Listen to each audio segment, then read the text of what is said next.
Hello प्यारे बच्चों, आज की ऑनलाइन क्लास में आप सभी का स्वागत है।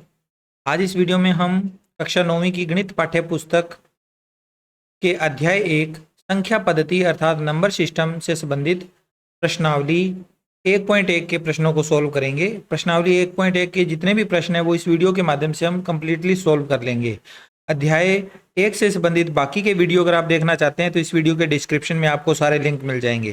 चैनल पर अगर आप पहली बार आए हैं तो चैनल को सब्सक्राइब करना न भूलिएगा और बेल आइकन भी प्रेस कर दीजिएगा ताकि बाकी के जो वीडियो हैं अन्य चैप्टर के वो भी आपको नोटिफिकेशन के माध्यम से मिलते रहें। आइए स्टार्ट कर लेते हैं। प्रश्नावली 1.1 का पहला प्रश्न, क्या शून्य एक परिमेय संख्या है? क्या इसे आप p बटा q के रूप में लिख सकते हैं जहां p और q पूर्णांक है और q नॉट इक्वल टू 0 है? तो बच्चों आपको इस चैप्टर नंबर 1 का जो बेसिक कॉन्सेप्ट वाला वीडियो है ना वो जरूर देख लेना है प्रश्नावली के प्रश्नों को सोल्व करने से पहले, क्योंकि बहुत सी ऐसी बातें हैं जो बेसिक नॉलेज अगर आपको होगी तो प्रश्नों को समझने में और प्रश्नों को सोल्व करने में कोई प्रॉब्लम नहीं होगी। अब ये वाला प्रश्न भी उसी तरह का ही प्रश्न है। अगर आपको बेसिक नॉलेज है कि परिमेय संख्या क्या होती है तो आप शून्य एक परिमेय संख्या है या नहीं है इसका आंसर बड़े आराम से दे सकते हो। तो वो वीडियो आपको ऊपर आई बटन पर और नीचे डिस्क्रिप्शन बॉक्स में मिल जाएगा, वहां पर आप वो वीडियो देखकर फिर प्रश्नावली के क्वेश्चंस को सोल्व करना। तो आइए इसका पहला प्रश्न देख लेते हैं किस तरह से हल होगा। हमसे पूछा गया है कि शून्य एक परिमेय संख्या है या नहीं है, तो इसका आंसर है हाँ, शून्य एक परिमेय संख्या है। इसे हम p बटा q के रूप में लिख सकते हैं और इसके उदाहरण है जैसे कि 0/1, 0/5, 0/7 आदि। तो परिमेय संख्या वही संख्या होती है जिसे हम बटा के रूप में दर्शा सकते हैं, बटे के रूप में लिख सकते हैं, जैसे p बटा q की फॉर्म में लिखा जा सके। तो शून्य भी एक परिमेय संख्या है। क्यों? क्योंकि हम 0 के बटा में कोई भी अंक लिख सकते हैं, 0/1 लिख सकते हैं, 0/5 लिख सकते हैं, 0/7 लिख सकते हैं। इस तरह से बाकी के मान कोई भी संख्या बटा में लिखकर एक क्वेश्चन हमारा इस तरह से हो जाएगा।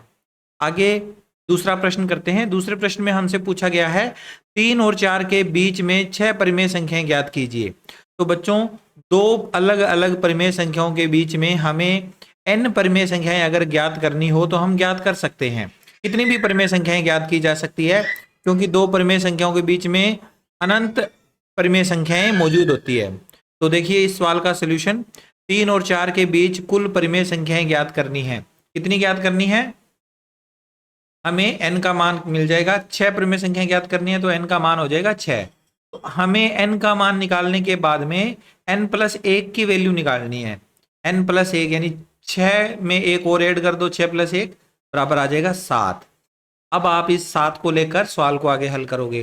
बेसिक वीडियो के अंदर मैंने ये चीजें बताई हुई है आपको, तो वहां से अगर आप वीडियो देख कर आए हैं तो ये चीजें आपको नॉलेज में होगी।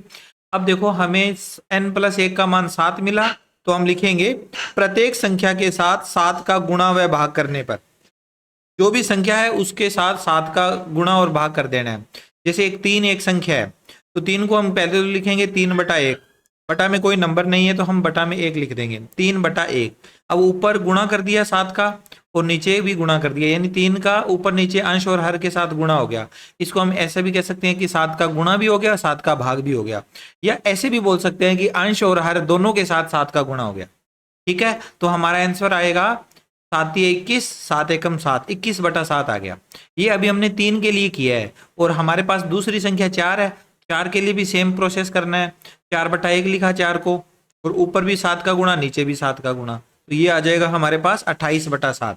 तो पहला आंसर हमारा आया 21/7, दूसरा आंसर आया 28/7।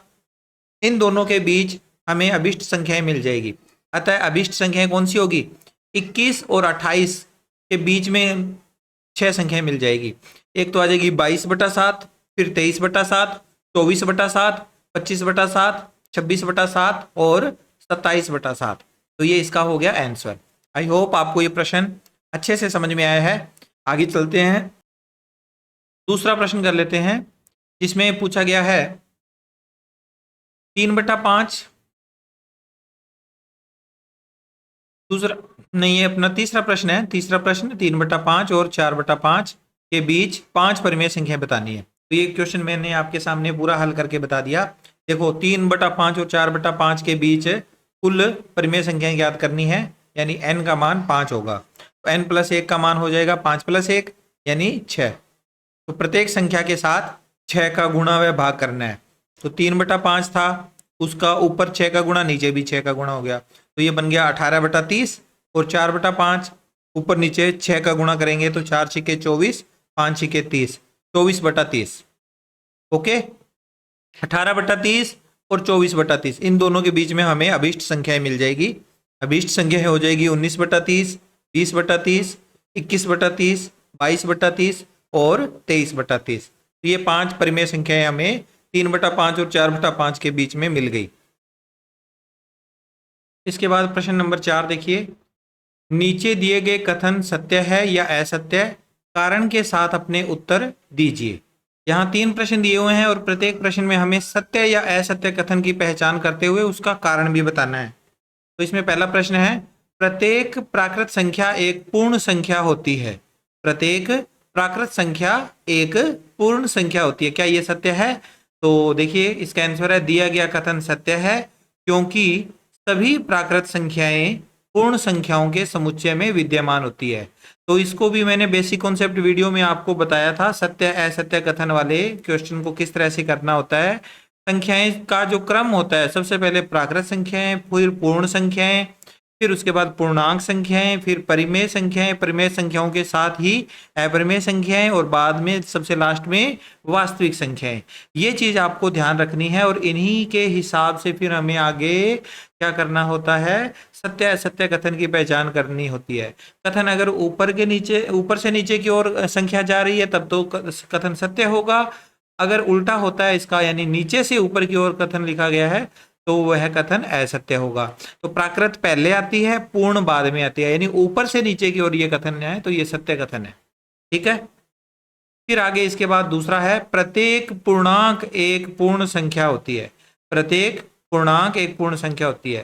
तो इसका आंसर देखिए, दिया गया कथन असत्य है क्योंकि सभी पूर्णांक संख्याएं जैसे कि माइनस वाली संख्याएं, -1, -5, -11 आदि पूर्ण संख्याओं के समुच्चय में विद्यमान नहीं होती। जो सारी की सारी पूर्णांक संख्या है ना, वो पूर्ण संख्याओं के समुच्चय में शामिल नहीं होती। वैसे देखा जाए तो पहले प्राकृत, फिर पूर्ण और फिर पूर्णांक आता है। तो पूर्णांक तो नीचे वाली संख्याएं हैं जो कि ज्यादा अधिक होती है, और पूर्ण संख्याएं का जो समुच्चय होता है वो 0 से शुरू होता है, 0, 1, 2, 3 ऐसे। और पूर्णांक में माइनस वाली संख्याएं भी आ जाती है। तो ऋणात्मक जो संख्याएं हैं, ऋण पूर्णांक संख्याएं, वो पूर्ण संख्याओं में नहीं होती। तो ये कथन असत्य हो गया। इसके बाद तीसरा और अंतिम इसका जो पार्ट है, प्रत्येक परिमेय संख्या एक पूर्ण संख्या होती है। यह कथन भी असत्य है बच्चों। परिमेय संख्या पूर्ण नहीं होती, सारी की सारी परिमेय संख्याएं पूर्ण नहीं होती। परिमेय संख्याओं में तो पूर्णांक भी होते हैं और पूर्ण भी आती है और प्राकृत भी आती है, सारे ही आते हैं, लेकिन सभी जो प्राकृत परिमेय संख्या है वो पूर्ण नहीं होगी।